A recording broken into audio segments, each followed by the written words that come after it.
जय हिंद फ्रेंड्स। आज की क्लास में समानता के अधिकार के अंतर्गत हम आर्टिकल 17 और 18 का अध्ययन करेंगे। तो शुरू करते हैं। देखो, आर्टिकल जो 17 है, आर्टिकल 17 में ये छुआछूत का अंत बताया गया है, अस्पृश्यता का अंत बताया गया है। ये समानता के अधिकार के अंतर्गत जितने भी आर्टिकल हैं, लगभग 5 आर्टिकल हैं, 14, 15, 16, 17, 18, जिनमें ये बहुत ही बेहतरीन आर्टिकल है। इसमें किसी भी प्रकार का अपवाद नहीं है। अन्य जितने भी हम आर्टिकल पढ़े हैं, 14 है, 15 है, 16 है, इसमें कुछ आर्टिकल में उसमें कुछ और बात बताई गई जाती है, फिर उसके बाद उसके अपवाद होते हैं। जैसे आर्टिकल ये 16 था, इसमें बताया गया था धर्म, जात, लिंग, वंश, निवास के आधार पर विभेद नहीं किया जा सकता। लेकिन वही बात फिर आर्टिकल ये 16(4) में बताया जाता है कि हम इनके आधार पर इनका विभेद कर सकते हैं। कहने का मतलब जितने भी आर्टिकल हैं 14 और 15, इसमें सब में अपवाद हैं, लेकिन इसमें किसी भी प्रकार का अपवाद नहीं है। देखो, इसमें ये बताया गया है कि छुआछूत का अंत होता है। देखो, हमारा जब संविधान नहीं बना था, आज़ादी से पूर्व बहुत ही छुआछूत विद्यमान थी। जो दलित वर्ग के लोग थे, उनको सार्वजनिक स्थान पर, कुओं पे, मंदिरों में ये जाने का अधिकार नहीं था। सार्वजनिक जो कुआं बना होता था, उसमें पानी पीने का अधिकार नहीं होता था। स्कूलों में पढ़ने का अधिकार नहीं था। बाबा साहब भीमराव अम्बेडकर जो थे, उन्होंने शिक्षा अपनी स्कूल के बाहर ग्रहण की। वो सामान्य वर्ग के बच्चों के साथ पढ़ाई नहीं कर सकते थे, स्कूल के बाहर बैठकर पढ़ाई करते थे। जहाँ पर सारे बच्चे पानी पीते थे, वहाँ पर पानी नहीं पीते थे। इस प्रकार बहुत ही प्रताड़ित किया जाता था। दलित वर्ग के जो लोग थे, उनको बहुत ही प्रताड़ित किया जाता, महिलाओं को बहुत ही प्रताड़ित किया जाता था। तो इस आर्टिकल के अंतर्गत ये जितनी भी छुआछूत थी दलित वर्गों के प्रति, महिलाओं के प्रति, उनका सबका अंत हो गया। इसके अंतर्गत देखो, ये अस्पृश्यता अपराध अधिनियम 1955 लागू हुआ।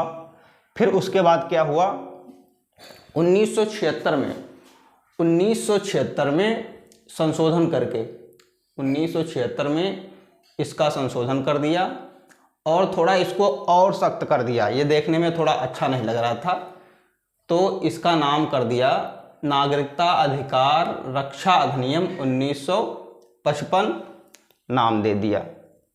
और इसमें कुछ चीज़ें जोड़ दी गई। कौन कौन सी चीज़ें वो हैं?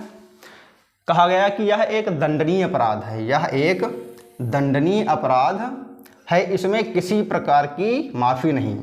अगर किसी के प्रति, अगर कोई व्यक्ति दलित वर्गों के प्रति जात सूचक गाली देता है, महिलाओं को जात सूचक गाली देता है, लिंग के आधार पर किसी को प्रताड़ित करता है, तो अगर अपराध सिद्ध हो जाता है तो उस व्यक्ति को किसी भी प्रकार की माफ़ी नहीं दी जाएगी।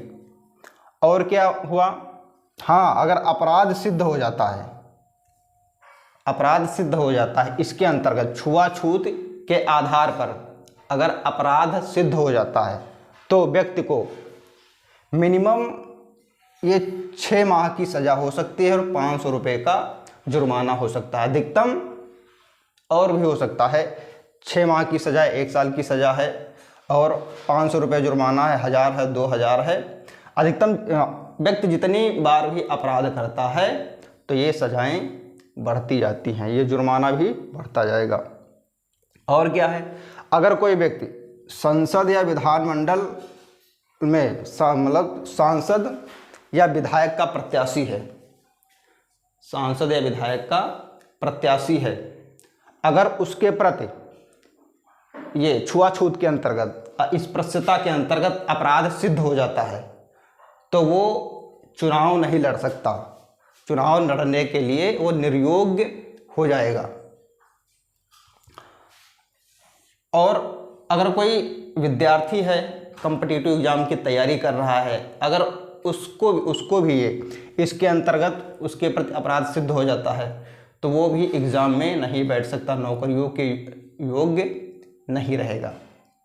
अब आर्टिकल 18 देखते हैं। आर्टिकल 18 में क्या है? इसमें सीधे कहा गया है कि ये उपाधियों का अंत हो गया।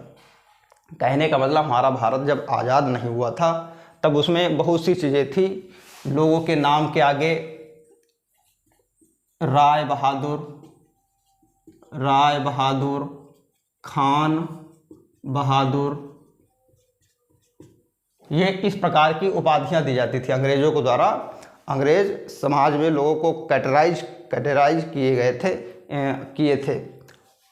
तो वो जो उपाधियां अंग्रेज़ों ने लोगों को दे रखी थी, उनको जब से ये हमारा संविधान मौलिक अधिकार नागरिकों को प्रदान कर दिए गए, तब से उन उपाधियों का अंत कर दिया गया। हाँ देखो, वो उपाधियां जो हैं राज्य जो है उन उपाधियों को, कुछ उपाधियां जैसे हैं सेना में विद्या संबंधित, सेना में से संबंधित, जैसे एयर चीफ मार्शल, इस टाइप से कर्नल। सेना में वो उपाधियां वहाँ के जो सैनिक हैं उनको प्रदान की जा सकती हैं। और विद्या से संबंधित राज्य जो है उपाधि प्रदान कर सकता है।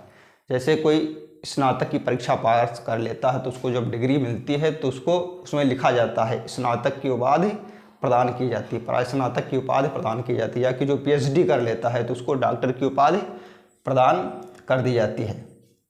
तो सेना में और विद्या में, विद्या से संबंधित जो उपाधि दी जाती है वो सिर्फ उपाधि रहेगी और कोई भी उपाधि लोगों को नहीं दी जा सकती। नागरिक विदेशी राज्य से बिना राष्ट्रपति की सहमति से कोई उपाधि नहीं प्राप्त कर सकता। अगर हमारे भारत का नागरिक है, विदेश में जाता है, तो अगर वहाँ कोई अच्छा काम करता है, वहाँ के राष्ट्राध्यक्ष द्वारा, वहाँ के राज्य द्वारा उसको कोई उपाधि प्रदान की जाती है, तो वो बिना राष्ट्रपति की सहमति के वह उपाधि या सम्मान नहीं ले सकता। राज्य के अधीन लाभ के पद पर होते हुए कोई नागरिक विदेशी राज्य से कोई भेंट, उपलब्धि या पद राष्ट्रपति की सहमति के बिना नहीं ले सकता। हाँ, अगर कोई व्यक्ति किसी लाभ के पद पर है, गवर्नमेंट जॉब में है या किसी भी संवैधानिक पद पर है, विदेश जाता है, वहाँ पर दूसरे देश से उसे कोई भेंट मिलती है, कोई पद मिलता है, कोई सम्मान मिलता है, तो वो सम्मान नहीं लेगा जब तक कि राष्ट्रपति की सहमति नहीं मिल जाती है। और देखो, ये जैसे जो भारत रत्न प्रदान किया जाता है, जैसे भारत रत्न है, पद्म विभूषण है, पद्म भूषण है, पद्मश्री हैं, ये उपाधियां नहीं हैं, ये सम्मान हैं। अगर कोई अच्छा कार्य करता है, देश के हित में कोई कार्य करता है, तो उसको ये जो पुरस्कार प्रदान किए जाते हैं, जो सम्मान प्रदान किए जाते हैं, तो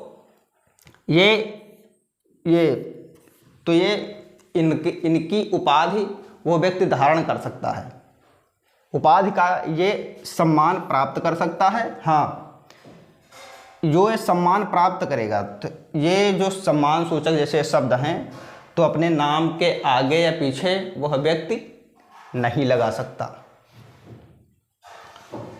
तो आज ये जो समानता का अधिकार है, समानता के अधिकार के अंतर्गत 14, 15, 16, 17, 18 ये पढ़ चुके हैं। अब अगली वीडियो में हम ये जो है स्वतंत्रता के अधिकार के अंतर्गत जो अनुच्छेद हैं 19, 20, 21, 22, इनका हम अध्ययन करेंगे।